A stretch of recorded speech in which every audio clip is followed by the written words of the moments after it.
हमारा जो आज का टॉपिक है that is the relative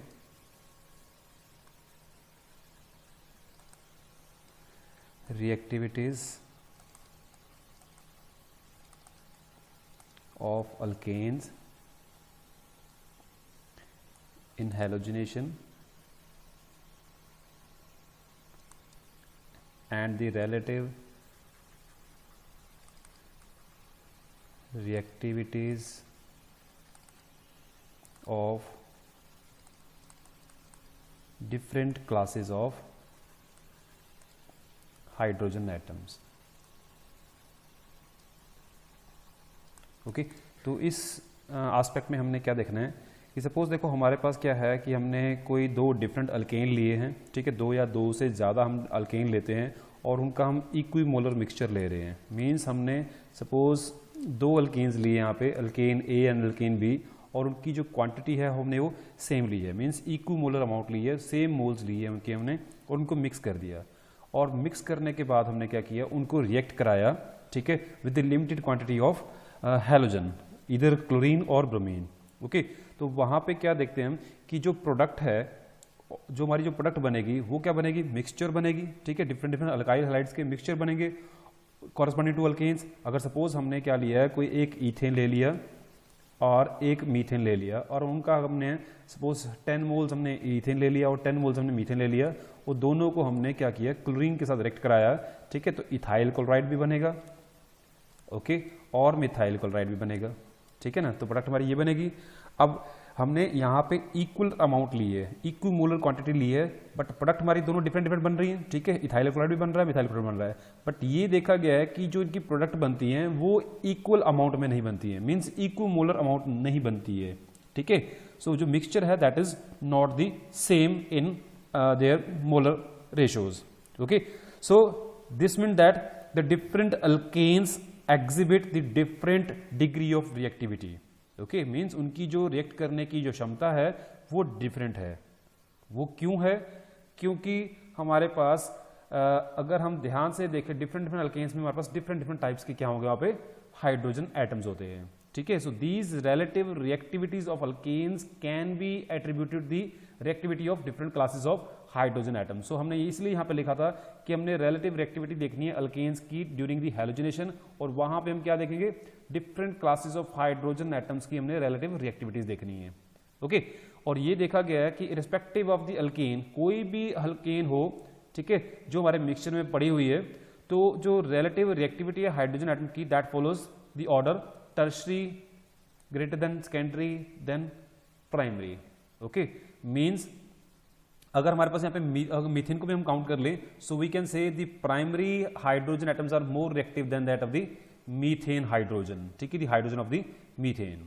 okay, तो हम यहीं पे एग्जांपल लेते हैं यही मीथेन और ईथेन की, जिसको हम डिटेल में डिस्कस करते हैं कि सपोज हमने 1 मोल मीथेन लिया और 1 मोल हमने क्या लिया, ईथेन लिया। ओके, उन दोनों के मिक्सचर को हमने, इक्विमोलर मिक्सचर को हमने क्लोरीन के साथ रिएक्ट कराया at room temperature that is 298 Kelvin और in the presence of light, क्योंकि हमें पता है भी ये फोटोकेमिकल रिएक्शन है तो लाइट की प्रेजेंस में होगी। ओके, और वहां पे हमारे पास क्या बन रहा है, ethyl chloride plus methyl chloride. Okay, so we have taken the mixture of equimolar amount of the ethane and methane and a small quantity of chlorine at 298 Kelvin in the presence of light, and what we have observed that the amount of ethyl chloride and the methyl chloride is different। कैसे different है, हमारे पास वहाँ पे जो ethyl chloride बन रहा है that is 400 parts and जो मिथाइल क्लोराइड बन रहा है दैट इज 1 पार्ट। मीन्स अगर एक मिथाइल क्लोराइड वहाँ बनता है तो वहाँ पे 400 मॉलिक्यूल्स किसके बनते हैं, इथाइल क्लोराइड के बनते हैं, ये देखा गया है। ओके, सो ये चीज़ कैसे हुई और इससे हम क्या इंफॉर्मेशन मिलती है हमें कि ईथेन जो है that is 400 times as reactive as the methane, ठीक है, जो हमारा ईथेन है that is 400 times more reactive than the reactivity of the ethane. Okay, so अब इसको हम कैसे एक्सप्लेन करेंगे। अब देखिए यहाँ पे क्या हो रहा है, अगर हम ईथेन की बात करते हैं तो ईथेन में हमारे पास दोनों ही क्या प्राइमरी कार्बन है, तो हमारे पास दोनों टाइप के जो हाइड्रोजन है वो क्या प्राइमरी है। So we have the 6 primary hydrogens, we have 6 primary hydrogen atoms in the ethane, और मीथेन में अगर हम बात करें तो we have the 4 hydrogen atoms, ठीक है, इसको हम प्राइमरी भी कह सकते हैं और वैसे हम इसको मीथेन के प्रोटॉन कहते हैं क्योंकि मीथेन का कार्बन जो हम प्राइमरी नहीं मानते। Okay, so we have the 4 hydrogen atoms in the methane. Okay, so अगर हम बात करें कि जो ईथेन का हर एक जो प्राइमरी प्रोटॉन है that is 267 times more reactive than that of the proton of the methane. वो कैसे? क्योंकि हमने देखा है कि जो मिथाइल क्लोराइड बन रहा है वो 400 बन रहा है, ठीक है, और इनके जो प्रोटॉन्स है उनकी रेशियो हमारे पास क्या है 4:6 है। मींस प्राइमरी प्रोटॉन्स हमने नीचे लिए और सेकेंडरी प्रोटॉन्स हमने क्या लिए ऊपर लिए, और उसकी हमने क्या ले ली जो हमारे पास ये है मीथेन के प्रोटॉन्स है वो हमने ऊपर ले लिए, और जो रिएक्टिविटी है हमारे पास जो आई है हमारे पास प्रोडक्ट बन के उसको हमने उसे मल्टीप्लाई कर दिया। तो यहाँ पे ये वैल्यू हमारे पास आती है 267। So means the primary protons of the ethanes are 267 times more reactive than that of the proton of the methane, ठीक है, ये यहाँ बात आ रही है। So means the relative reactivity of different class of hydrogen atoms can be explained further by considering the relative stability of the alkyl halides, ठीक है, एक तो हमने ये देख लिया। दूसरा हम कह रहे हैं कि जो relative reactivity है different class of hydrogen atoms उसको हम जो हमारे पास प्रोडक्ट बनती है, जो हमने कल भी देखा था लास्ट लेक्चर में हमने जो स्टडी किया था कि जब हमारे पास रिएक्शन होती है कि हैलोजन फ्री रेडिकल अल्केन के साथ रिएक्ट करते हैं, जो हमारा रेट डिटरमिनिंग स्टेप है, तो वहां पे हमारे पास क्या बन रहा है, एक तो रेडिकल बनता है, दूसरा हमारे पास क्या बन रहा है HCl बन रहा है, ठीक है, एक हमारे पास हैलोजन हाइड्रो हैलाइड बन रहे हैं, ठीक है। यही सेम रिएक्शन हमारी होती है ईथेन के साथ। तो जब ईथेन में क्लोरीन फ्री रेडिकल रिएक्ट करते हैं तो वहां पे हमारे पास क्या फॉर्मेशन होती है, ethyl free radical and HCl। अब HCl तो दोनों में बन रहा है, तो मींस इन दोनों की स्टेबिलिटी तो हमने कल डिस्कस कर ली है, ठीक है ना, लास्ट लेक्चर में हमने इन दोनों की स्टेबिलिटी डिस्कस कर ली है। अब बात आती है इनकी रेडिकल्स की। अब यहाँ पे मिथाइल फ्री रेडिकल बन रहा है, यहाँ पे क्या बन रहा है हमारे पास प्राइमरी फ्री रेडिकल बन रहा है, इथाइल फ्री रेडिकल बन रहा है। ओके, सो ये हमारे पास एक स्टेप है जिसमें हमने देखा था कि हैलोजन रेडिकल्स क्या करते हैं, अल्कीन के साथ रिएक्ट करते हैं और एक अल्काइल रेडिकल और क्या बनाते हैं, हाइड्रोजन हैलाइड्स बनाते हैं, ठीक है। So we can compare the relative stabilities of the alkyl radicals which are formed in this rate determining step which control the overall process of the halogenation, ठीक है। ये हमने लास्ट लेक्चर में discuss किया था कि this is the which was the second step and this is the first step of the chain propagating step. Okay, so this is the overall you can say the process of halogenation which control the overall process of the halogenation. Okay, so in case of chlorination of the methane and ethane we have the ethyl free radical methyl free radical and the ethyl free radical, ठीक है। so relative to the respective parent alkane the ethyl free radical is more stable than that of the methyl radical. वो क्यों? क्योंकि हमें पढ़ा हुआ है कि tertiary free radicals are more stable than secondary free radicals than primary free radicals than methyl free radicals, ठीक है। अब मिथाइल फ्री रेडिकल से ज्यादा स्टेबल कौन है, प्राइमरी फ्री रेडिकल्स। अब ये जो इथाइल फ्री रेडिकल बन रहा है ये हमारा यहाँ पे प्राइमरी फ्री रेडिकल बन रहा है और यहाँ मिथाइल फ्री रेडिकल बन रहा है। तो on the basis of this order we can say that the ethyl free radical which is forming here is more stable as compared to the methyl free radical. So that's why यहाँ पे हमारे पास जो है ethyl product जो है वो हमारे पास ज़्यादा स्टेबल बनती है, ठीक है। एंड एज सच और इसकी जो ट्रांजिशन स्टेट होगी which is leading to the formation of this radical, क्योंकि हमने कल ट्रांजिशन स्टेट भी डिस्कस की थी कि जिसमें हमारे पास जो अल्काइल फ्री रेडिकल स्टेबल होगा उसकी ट्रांजिशन स्टेट भी क्या होगी, ज़्यादा स्टेबल होगी, ठीक है। So the transition state leading to the formation of this radical must be more stable than the transition state of the methyl free radical, ठीक है। So transition state of the ethyl free radical must have lesser activation energy than that of the transition state of the methyl free radical. Okay, so in other words we can say the carbon hydrogen bond in ethane get stretched and ultimately breaks and more readily and the carbon hydrogen bond in the methane, ठीक है। क्योंकि ये अगर इसका हमारे पास जो free radical बनेगा जो इसकी ट्रांजिशन स्टेट बनेगी वो ज्यादा स्टेबल होगी as compare to the methyl का जो हमारे पास यहाँ पे रेडिकल बनता है उससे पहले जो ट्रांजिशन स्टेट बनती है, ठीक है। तो वहां पे हमने देखा था कि क्या हो रही है, स्ट्रेचिंग होती है, किसकी स्ट्रेचिंग होती है? कार्बन हाइड्रोजन बॉन्ड की स्ट्रेचिंग होती है। वहां पे हमारे पास एक साइड पे हैलोजन जाके अटैक करता है और यहाँ पे ये बॉन्ड जो है वीक होनी शुरू होती है, तो स्ट्रेचिंग होती है। ठीक है, तो यहाँ पे स्ट्रेचिंग जो होगी वो ज़्यादा फास्टर होगी as compare to this, in this case of the methane. ठीक है, तो इसलिए जितनी ज़्यादा और जितनी फास्ट क्या होगी स्ट्रेचिंग होगी कि उतना ही इजिली क्या होगा, प्रोटॉन वहां से निकलेगा और वहां पे रेडिकल फॉर्मेशन होगी वहां पे। Okay, so that is why the primary hydrogen atoms in the ethanes are said to be more reactive than that of the hydrogens in the methane. ठीक है, further if we compare the more number of alkanes in which we have the secondary and tertiary hydrogen atom, so we can say that the secondary and tertiary hydrogen atoms जो होंगे वो ज़्यादा stable होंगे। ठीक है, क्योंकि वहाँ पे जो रेडिकल बनेंगे वो क्या बनेंगे? सेकेंडरी फ्री रेडिकल और टर्शियरी फ्री रेडिकल बनेंगे। ठीक है, so overall I can conclude here the reactivity of different classes of the hydrogen atoms which determines the relative rate of halogenation of the different alkanes follows the same order as that of the relative stability of the alkyl free radical, that is tertiary free radical greater is more stable than that of the secondary free radical, which is again more stable than that of the primary free radical than the methyl free radical। ठीक है, तो ये उनकी stability का order भी है free radical की, और इसी तरीके से हमारे पास जो हाइड्रोजन वहां से एब्स्ट्रैक्ट होंगे वो भी इजीली एब्स्ट्रैक्ट हो जाएंगे। ठीक है, क्योंकि वहां पे जो रेडिकल बन रहे हैं that are more stable. Okay, next जो फैक्टर है हम यहाँ पे डिस्कस करने वाले that is the orientation of the halogen, orientation of the halogenation, orientation of halogenation. अब इसमें क्या है देखो, समटाइम्स हम देखते हैं कि क्या होता है कि कई बार हम जो प्रोडक्ट एक्सपेक्ट करते हैं वो नहीं बनती, कोई डिफरेंट प्रोडक्ट बनती है। ठीक है, sometimes a compound form the different product on reaction with the same reagent. अब ये ऐसा क्यों होता है? वहाँ पे ये ऐसा इसलिए होता है कि वहाँ पे हमारे पास जो जिस कार्बन पे हमारे पास किसी हैलोजन ने आके अटैक करना था तो वो वहाँ पे तो अटैक करता ही करता है, बट साथ में उसको वहाँ उस अल्केन में कोई डिफरेंट रिएक्टिव साइट मिल जाती है। ठीक है, सो वी कैन से कि कंपाउंड में have the more than one reactive sites. ठीक है, where the attack of the given region is taking place. Okay, so जैसे हमने बात की है, सपोज हमारे पास क्या है, ईथेन है, सॉरी प्रोपेन है, so we have the propane. Okay, और यहाँ पे इसकी हैलोजिनेशन हो रही है। ठीक है, और हमने यहाँ पे देखा था हमारे पास दो प्रोडक्ट्स बनती हैं एट रूम टेम्परेचर। ठीक है, वो कौन कौन सी बनती है? एक तो बनती है हमारे पास normal propyl chloride, this is the normal propyl chloride, और दूसरी बनती है हमारे पास iso propyl chloride, that is the here this one. और हमने इनकी रेशियो देखी थी दैट वाज 55% एंड इसकी थी 45%। ठीक है, सो मीन्स कि जो हमारा रेट डिटरमिनिंग स्टेप है उसमें जो हमारे पास ये रेडिकल बनेगा, क्लोरीन फ्री रेडिकल बनेगा, वो क्या करेगा, प्राइमरी कार्बन के साथ भी अटैक कर सकता है और सेकेंडरी के साथ भी अटैक कर सकता है। अब वो कैसे होगा? That depend upon the orientation.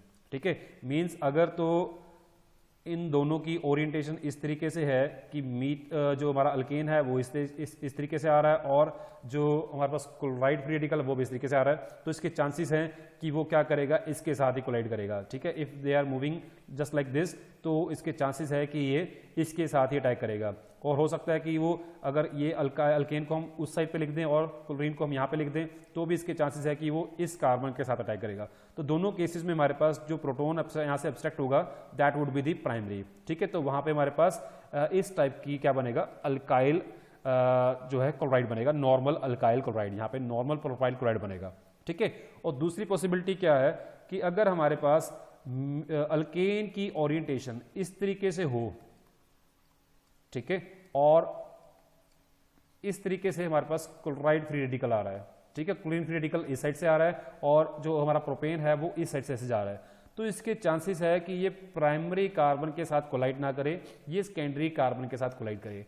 अगर ये इस तरीके से कोलाइड करेगा तो हमारे पास वहां पे प्रोडक्ट क्या बनने की पॉसिबिलिटी है, वो बनेगी सेकेंडरी प्रोपाइल क्लोराइड।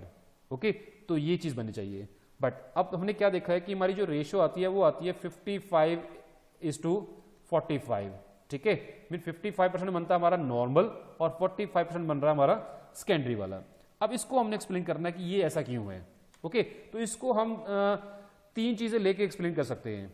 ठीक है, तो जो इनकी क्वांटिटी है वो आनी तो डिफरेंट चाहिए, क्योंकि अब देखो अगर बात करें कि यहाँ पे हमारे पास 6 हाइड्रोजन एटम्स हैं और 2 हमारे पास जो हाइड्रोजन एटम है वो क्या सेकेंडरी हैं, ठीक है। We have the 2 hydrogen atoms which are secondary in nature and 6 hydrogen atoms which are primary in nature. Okay, so अगर इनकी रेशियो देखें तो इनकी जो प्रोबेबिलिटी है वो तो 3:1 की है, ठीक है। जो इनकी प्रोबेबिलिटी है बनने की वो 3:1 है। अब ये सब चीजें हमने एक्सप्लेन करनी है कि प्रोबेबिलिटी हमारी 3:1 की है, बट बन कितनी रही है, 55:45 बन रही है, मीन्स अप्रोक्सीमेटली 1:1 बन रही है।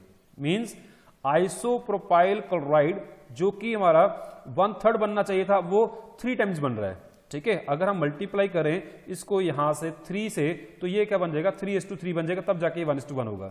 मीन्स एक्सपेक्टेड क्या है हमारी कि ये बनना चाहिए कम 1/3, पर बन कितना रहा है, ये बराबर बन रहा है, ठीक है। तो मीन 3 टाइम्स बन रहा है। ओके, तो ये सब चीजें हम एक्सप्लेन करते हैं बाय टेकिंग दी 3 फैक्टर्स।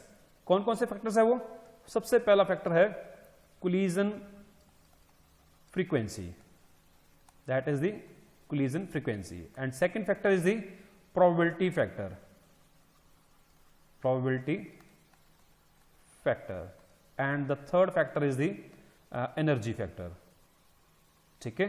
तो इन 3 चीजों को हम एक्सप्लेन करेंगे, तीनों फैक्टर्स को भी, कैसे कोलिजन फ्रीक्वेंसी, प्रोबेबिलिटी फैक्टर और एनर्जी फैक्टर जो हमारा डिजायर्ड जो रिजल्ट है उसको एक्सप्लेन करते हैं।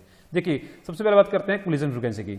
और कोलिजन फ्रीक्वेंसी में क्या है कि अगर हम बात कर रहे हैं कि कोलिजन हो रहा है किसके किसके बीच में, एक तो प्रोपेन में, दूसरा क्लोरीन में, ठीक है। तो कोलिजन फ्रीक्वेंसी क्या होती है कि number of collisions which are taking place with the 2 different reactants. तो कोलिजन फ्रीक्वेंसी की बात करते हैं तो कोलिजन फ्रीक्वेंसी तो क्या रहेगी, सेम रहेगी, चाहे वो हमारे पास प्राइमरी प्रोटॉन ले रहा है चाहे वो सेकेंडरी प्रोटॉन ले रहा है, क्योंकि हमारे पास एक रिएक्टेंट क्या है, प्रोपेन है, दूसरा क्लोराइड है, दूसरा क्या है, क्लोरीन है। तो क्लोरीन और प्रोपेन 2 ही मॉलिक्यूल्स हैं, तो जो कोलिजन होंगे इनके बीच में ही होने हैं। तो कोलिजन फ्रीक्वेंसी क्या रहेगी हमारे पास, दोनों में सेम ही रहेगी, क्योंकि पार्टिकल दोनों हमारे क्या है, सेम है। Okay, propane molecule and the chlorine atoms are involving in the collision in this case. So यहाँ पे तो कोलिजन फ्रीक्वेंसी कुछ ज्यादा कुछ एक्सप्लेन नहीं करती है, क्योंकि कोलिजन हमारा 2 सेम मॉलिक्यूल्स के बीच में हो रहा है। ऐसा तो नहीं है कि हमारे पास कोई आइसोप्रोपाइल हमारे पास कोई मॉलिक्यूल आ रहा है वो इसके साथ कोलाइड कर रहा है, प्रोपेन ही कोलाइड कर रहा है क्लोरीन के साथ, उसी में चांसेस हम देख रहे हैं कि या तो प्राइमरी प्रोटॉन लेगा या वो सेकेंडरी प्रोटॉन लेगा, ठीक है। तो कोलिजन फ्रीक्वेंसी ज्यादा कुछ एक्सप्लेन नहीं करती है। बात करते हैं प्रोबेबिलिटी फैक्टर। अब प्रोबेबिलिटी फैक्टर में क्या करते हैं, अगर हम प्रोबेबिलिटी फैक्टर को ध्यान से स्टडी करें तो इसमें जो ओरिएंटेशन है, जैसे मैंने पहले डिस्कस किया कि orientation of the propane molecule eight the time of attack by the chlorine atom is very important factor, ठीक है। कैसे, अब जब हमारे पास एन प्रोपाइल क्लोराइड की बात करते हैं हम, एन प्रोपाइल रेडिकल जब बनता है हमारे पास, ठीक है, तो propane molecules should be oriented such that कि at the time of collision chlorine atom strike with the primary protons, कि हमारे पास ये जो इस तरीके से इनका कोलिजन होना चाहिए, तब जाके हमारे पास क्या बनेगा, ये रेडिकल बनेगा, ठीक है, प्लस क्या बनेगा, HCl बनेगा, ठीक है। तो एन प्रोपाइल क्लोराइड कब बनेगा, जब इनकी ओरिएंटेशन इस तरीके से होगी कि जो क्लोराइड फ्री रेडिकल है वो किसके साथ कोलाइड करे, प्राइमरी कार्बन के साथ कोलाइड करे, ठीक है। It collide against the primary hydrogen atom of the this carbon, ठीक है, विच गेट एब्स्ट्रैक्टेड, तो यहां पे रेडिकल बनेगा। सिमिलरली अगर बात करते हैं आइसोप्रोपाइल रेडिकल की, तो आइसोप्रोपाइल रेडिकल की फॉर्मेशन कब होगी, जब ये जो क्लोराइड रेडिकल है हमारे पास वो सेकेंडरी कार्बन एटम के साथ क्या करे, कोलाइड करे और उसका जो प्रोटॉन है उसको ऑब्स्ट्रक्ट करके ले जाए, ठीक है। मींस इनकी orientation should be like this, ठीक है। तब पॉसिबिलिटी है कि इनके बीच में कोलिजन हो और ये क्लोराइड जो है ये प्रोटॉन लेके हमारे पास क्या बना दे, isopropyl radical and HCl formation करे, ठीक है। तो इस केस में जैसे मैंने बताया कि अगर ऐसा होता है तो यहां पे चांसेस हैं कि जो क्लोराइड फ्री रेडिकल कोलाइड कर रहा है किसके साथ, प्राइमरी कार्बन के साथ, तो वहां पे उसकी प्रोबेबिलिटी है कि वो 6 टाइम कोलाइड करेगा, क्योंकि वहां पे 6 प्रोटॉन्स पड़े हुए हैं, ठीक है। तो उसकी प्रोबेबिलिटी 6 है प्राइमरी के साथ, ठीक है। और अगर हम सेकेंडरी के साथ बात करते हैं तो सेकेंडरी के साथ हमारे पास वहां पे देयर आर 2 प्रोटॉन्स, सो उसकी प्रोबेबिलिटी वहां पे क्या रहेगी, 2 रहेगी, ठीक है। तो इनकी प्रोबेबिलिटी अगर देखते हैं प्रोडक्ट बनने की आइसोप्रोपाइल रेडिकल और जो प्राइमरी हमारे पास प्रोपाइल रेडिकल है, तो उनकी प्रोबेबिलिटी क्या रहती है, 6:2 रहती है और 3:1 रहती है, ठीक है। तो इस केस में तो हमारा जो प्रोडक्ट है वो क्या बनना चाहिए, 3 टाइम्स क्या बनना चाहिए, नॉर्मल प्रोपाइल क्लोराइड बनना चाहिए, और जो है 1 टाइम्स क्या बनना चाहिए हमारे पास, आइसोप्रोपाइल क्लोराइड बनना चाहिए। ठीक है, क्योंकि रेडिकल बनने की प्रोबेबिलिटी ये है हमारे पास। ठीक है, अब बात करते हैं third factor, that is the energy factor. अब एनर्जी फैक्टर में क्या होता है कि जो हमारे पास प्रोडक्ट बन रही है, हमने जो देखी है दैट इज 1:1 है, मींस 55 हमारे पास क्या बन रही है, 45 बन रही है। ठीक है, so this mean that we can say कि हमारे पास जो आइसोप्रोपाइल क्लोराइड बन रहा है that is about 3 times as that of the, जो हमारे पास एक्सपेक्टेड है 1 टाइम, बट एक्चुअल में क्या बन रहा है, वो 3 टाइम्स बन रहा है। ठीक है, सो इसमें हम ये कह सकते हैं कि जो कोलिजन्स हो रहे हैं सेकेंडरी प्रोटॉन के साथ, that are much more effective. ठीक है, मींस ये हमारे पास प्राइमरी प्रोटॉन के साथ इसके कोलिजन्स हो रहे हैं। ठीक है, और यहां पे हमारे पास सेकेंडरी प्रोटॉन्स के साथ कोलिजन्स हो रहे हैं। ठीक है, सो यहां पे हमने देखा है कि यहां पे अगर नंबर ऑफ प्रोटॉन्स की बात करते हो तो 6 प्रोटॉन्स हैं, तो इसकी हमने ये बता दिया कि इसकी 6 टाइम्स क्या बनने चाहिए, प्रोडक्ट बनने चाहिए। और यहां पे हमारे पास 2 प्रोटॉन्स है तो 2 टाइम्स प्रोडक्ट बनने चाहिए, मींस रेशियो क्या बननी चाहिए, 6:2 होनी चाहिए या 3:1 होनी चाहिए। बट क्या देखा गया है कि जब क्लोरीन फ्री रेडिकल कोलाइड करते हैं प्राइमरी कार्बन के साथ और प्राइमरी प्रोटॉन के साथ, तो वो इतने इफेक्टिव कोलिजन नहीं होते हैं जितने कि वो सेकेंडरी के साथ कर रहे हैं। क्यों? क्योंकि जब इस ओरिएंटेशन में मॉलिक्यूल आता है इसका कोलाइड करने, तो उसको एनर्जी जो चाहिए वो वहां पे सफिशिएंटली मिल जाती है और वहां से वो इजीली प्रोटॉन एब्स्ट्रैक्ट करके ले जाता है, और इसलिए वहां पे हमारे पास जो रेडिकल है वो आइसोप्रोपाइल फ्री रेडिकल्स क्या बन रहे हैं, ज्यादा बनते हैं। ठीक है, वो क्या बन रहे हैं, ज्यादा बन रहे हैं। जो एक्सपेक्ट कर रहे हैं कि 1 टाइम बनने चाहिए वो 3 टाइम्स बनते हैं वहां पे। ठीक है, so this is the factor के we can say the collision between the secondary hydrogens are much more effective as compare to the primary hydrogens. ठीक है, सो जो कि हम यहाँ पे एनर्जी फैक्टर के कंटेक्स्ट में इसको एक्सप्लेन करते हैं। दूसरी बात, जब आइसोप्रोपाइल रेडिकल बन जाते हैं and we know that these are the secondary free radicals. ठीक है, these are the secondary free radicals, और जब प्राइमरी में बनते हैं, जब इसके प्राइमरी प्रोटॉन लेके जाते हैं तो वहां पे हमारे पास क्या बन रहा है, प्राइमरी फ्री रेडिकल बन रहा है। And we know that the secondary free radicals are more stable than that of the primary free radicals. एक ये फैक्टर भी है कि ये रेडिकल ज्यादा स्टेबल नहीं होते हैं, इसलिए ये बनते कम हैं। ठीक है, सेकेंडरी फ्री रेडिकल्स क्या है, ज्यादा स्टेबल होते हैं और ये इजिली बनते जाते हैं, और ये जो कोलिजन है वो ज्यादा इफेक्टिव होते जाते हैं। ठीक है, क्योंकि इनकी जो प्रोडक्ट फॉर्मेशन हो रही है, जो रेडिकल फॉर्मेशन हो रहा है, that is more stable as compare to the जो हमारे पास प्राइमरी फ्री रेडिकल बन रहे हैं। ठीक है, दोनों फैक्टर क्या कर रहे हैं, इसको सेकेंडरी फ्री रेडिकल्स की बनने में ज्यादा उसकी प्रोबेबिलिटी में हेल्प कर रहे हैं। ठीक है, सो ये बात थी हमारे पास क्लोरीनेशन की। अगर हम ब्रोमिनेशन की बात करते हैं तो वहां पे भी हमारे पास सेम टाइप के रिजल्ट्स आते हैं, और दोनों में क्या देखा गया है कि जब क्लोरीनेशन होती है तो क्लोरीनेशन में ये देखा गया है कि अगर हमारे पास टर्शरी वहां पे प्रोटॉन्स हैं, तो रूम टेम्परेचर पे जब क्लोरीनेशन करते हैं हम, तो उनकी जो रिलेटिव वैल्यू है, रेट ऑफ एब्स्ट्रैक्शन है टर्शरी, सेकेंडरी और प्राइमरी प्रोटॉन्स की, मींस कि जब हमारे पास कोई अल्केन है, अल्केन में हमारे पास टर्शरी प्रोटॉन्स भी हैं, सेकेंडरी भी हैं, प्राइमरी भी हैं, और वहां पे हम क्या कर रहे हैं, क्लोरीनेशन कर रहे हैं। तो क्लोरीन वहां पे जो प्रोटॉन एब्स्ट्रैक्ट करेगा अल्केन से, तो टर्शरी में उनकी जो रेशियो आती है वो आती है 5:3.8:1 आती है। ठीक है, और इन केस ऑफ ब्रोमिनेशन ये जो प्रोटॉन एब्स्ट्रैक्ट करने की जो उनकी रेशियो है that is different.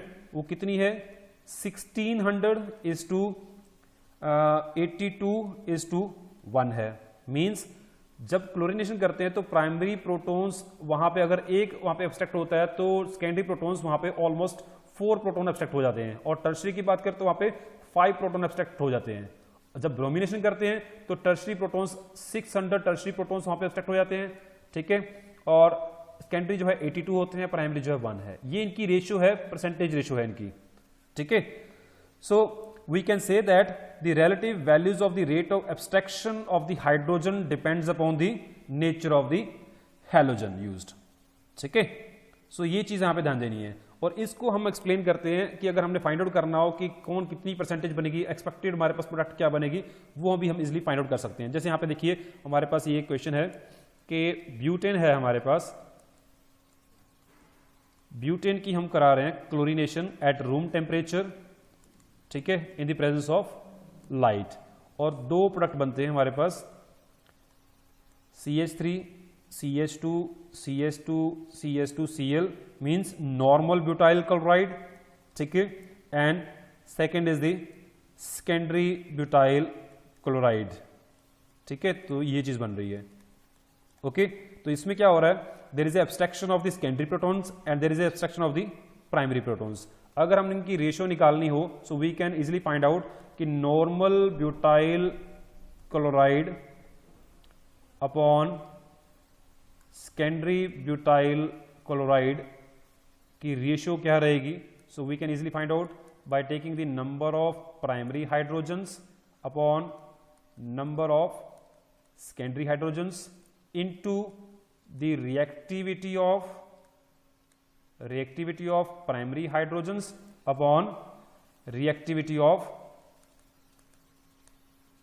secondary hydrogen atoms, ठीक है। सो हमारे पास number of primary hydrogen atoms कितने हैं यहाँ पे, ब्यूटेन में there are 6 and number of secondary hydrogen atoms there are 4 into reactivity देखिए हमने, प्राइमरी की 1 है और सेकेंडरी की कितनी है 3.8 है, ठीक है। ये क्लोरीनेशन की बात हो रही है। सो वी हैव 6 अपॉन 15.2, ठीक है। Means the expected percentage of the two products can be calculated by this method, okay. So अगर हम इनकी वैल्यूज यहां पे पुट करें, परसेंटेज निकालें, तो यहां पे हमारे पास आता है कि जो नॉर्मल ब्यूटाइल क्लोराइड है, ठीक है, that should be formed in the 28% and जो सेकेंडरी ब्यूटाइल क्लोराइड है that would form in the 72% yield, ठीक है। बट एक्चुअल परसेंटेज क्या इनकी सेम आती है, ओके। जो ये हमारी एक्सपेक्टेड है, एक्चुअल में इनकी क्या आती है, सेम आती है, 1:1 आती है। तो किसी की भी एक्सपेक्टेड यील्ड, हम थ्योरेटिकल यील्ड निकालना चाहें कि कितनी परसेंट आएगी, तो हम इस तरीके से उसको निकाल सकते हैं in case of halogenation only, ठीक है। तो यहां पे हमारे पास एक क्वेश्चन गिवन है, the question is what is the expected percentage of N-butyl bromide and secondary butyl bromide formed by the bromination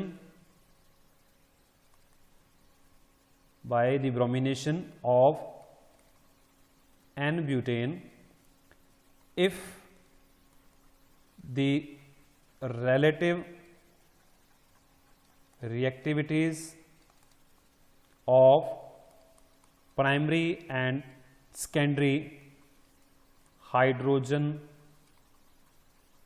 atoms in bromination are 1:82, ठीक है। अब हमें गिवन है कि प्राइमरी अगर हाइड्रोजन एब्स्ट्रैक्ट होता है तो उसकी जो रिलेटिव रिएक्टिविटी है वो कितनी है, 1 है, और सेकेंडरी की कितनी है, 82 है। तो हमने परसेंटेज निकालनी है एन ब्यूटाइल ब्रोमाइड की और सेकेंडरी ब्यूटाइल ब्रोमाइड की एक्सपेक्टेड, कि हम क्या एक्सपेक्ट करते हैं, ठीक है। तो कैसे निकालेंगे, सिंपल सी बात है, क्या लिखेंगे हम, n butyl bromide upon secondary butyl bromide is equal to the number of primary hydrogens upon number of secondary hydrogens into the reactivity of primary hydrogen atoms upon the reactivities of secondary hydrogen atoms, ठीक है। तो कितने primary hydrogen से 6, कितने secondary हैं 4, reactivity primary की कितनी है 1 और सेकेंडरी की कितनी है 82। सो इसको जब सोल्व करते हैं तो हमारे पास क्या आता है 3/162 आता है, ठीक है। तो अगर परसेंटेज निकालेंगे तो यहाँ पे हमारे पास आता है कि जो नॉर्मल ब्यूटाइल ब्रोमाइड बनेगा, the normal butyl bromide that is the 98.18% है, और 100 में से इसको माइनस करेंगे तो कितना बन जाएगा, secondary butyl bromide, and that is equal to 1.82%। ये है हमारे पास जो थ्योरेटिकल जो हम एक्सपेक्ट करते हैं एक रिएक्शन को देख के कि कितनी उसकी प्रोडक्ट बननी चाहिए, वो हम यहाँ से इजीली निकाल सकते हैं। लास्ट फैक्टर जो है हमारे पास reactivity and selectivity, that is very very important, then I will discuss that factor in the next lecture.